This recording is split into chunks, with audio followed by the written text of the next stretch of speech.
Daily Gospel Reflection. Luke 12:13-21. Monday of the 29th week A. October 23, 2023.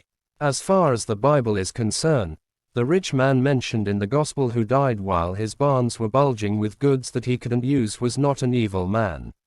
Jesus didn't say that he was dishonest, immoral, exploitative and oppressive. The man was rich prior to the harvest, and the harvest simply increased his wealth. Certainly, he appears to have been very successful in his occupation. He must have been an intelligent, resourceful, and industrious worker to have accumulated such great wealth. The Lord didn't call him a sinner, but sad to say, the Lord denounced him as a fool.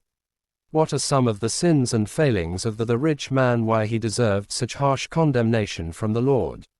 First, the rich failed to restrain his obsession for possession and wealth. In the story we are told that he was so obsessed to hoard more, to possess more and to acquire more, not knowing that death awaits him and caught him by surprise, and, therefore, he was unprepared for his untimely death. And that costs him his soul. Indeed, greed never rests from the acquiring of more, on love of wealth 1, more.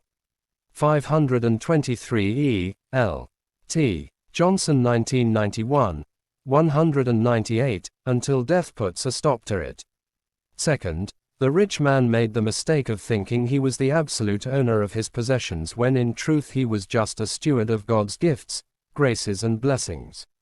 In his eyes, they were his barns, his fruits, his goods.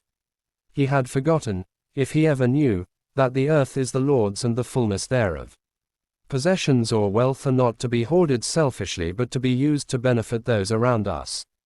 What a tragic misuse of the gift of resources this man had gained.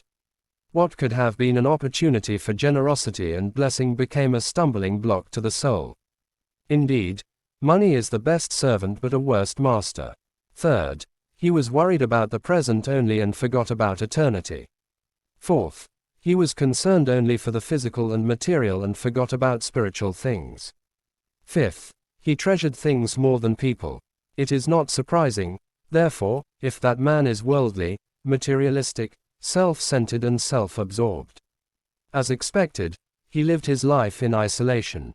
The hint of his problem lies in the man's use of the first-person pronoun.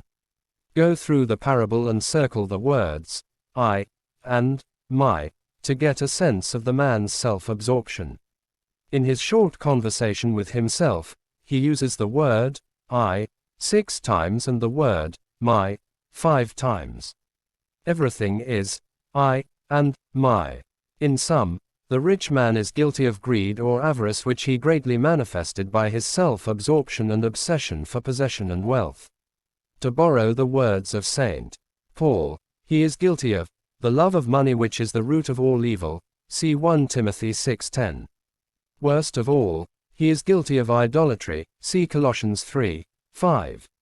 Be on your guard and avoid every kind of greed, for even though you have many possessions, it is not that which gives you life, Matthew 12:15.